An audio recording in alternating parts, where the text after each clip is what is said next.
अंतरिक्ष यात्री सुनीता विलियम्स की अंतर्राष्ट्रीय स्पेस स्टेशन यानी ISS से वापसी एक बार फिर टल गई है। लेकिन इस बार वजह अंतरिक्ष यान में आई कोई खराबी नहीं है, बल्कि लॉन्च व्हीकल में आई तकनीकी समस्या है।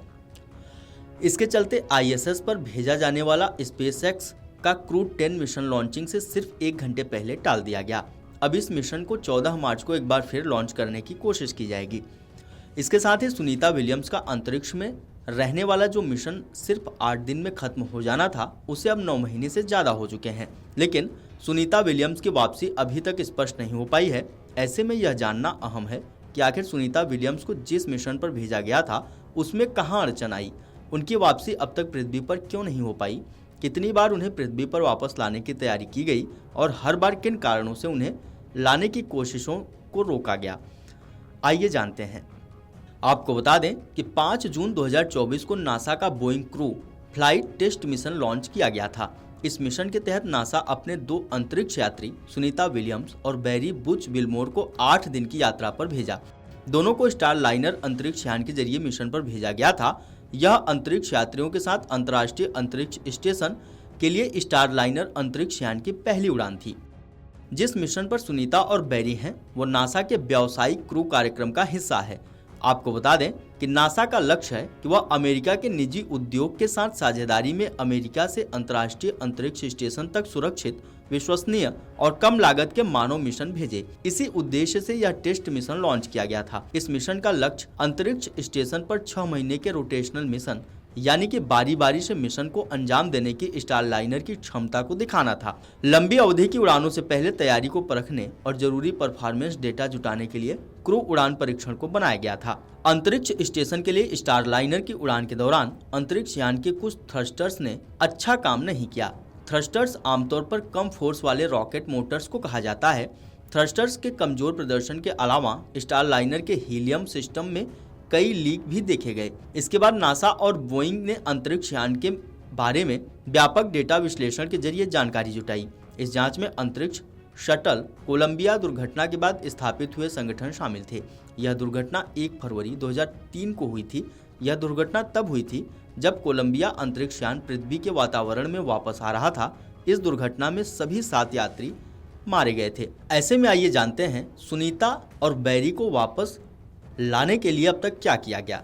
आपको बता दें कि नासा ने इसके बाद बोइंग के स्टार लाइनर को वापस पृथ्वी पर लौटाने की संभावनाओं को तलाशा।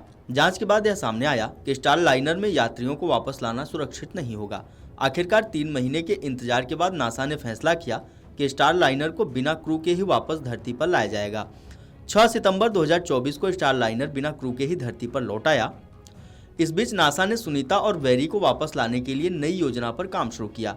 बताया जाता है कि स्टार लाइनर के ISS में अटके होने की वजह से अगस्त में ISS भेजा जाने वाला स्पेसएक्स का क्रू 9 मिशन सितंबर तक अटक गया था।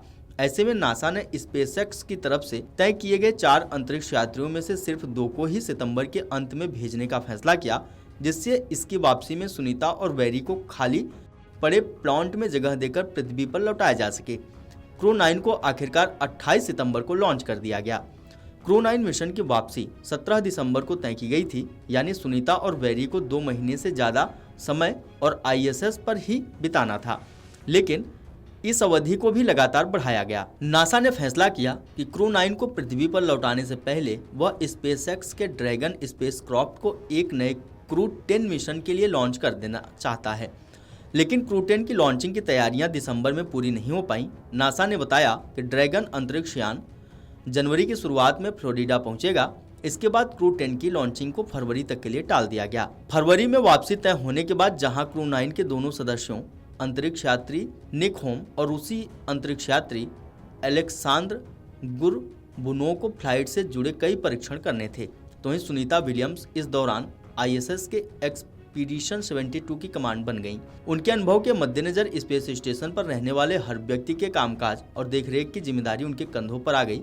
5 महीने के दौरान अमेरिका में राष्ट्रपति चुनाव भी हुए, जिनमें ISS पर मौजूद अंतरिक्ष यात्रियों ने भी वोट डाले। इस बीच नासा ने ISS में मौजूद सुनीता और बैरी को लौटाने की प्रक्रिया को तेज करने की कोशिश की।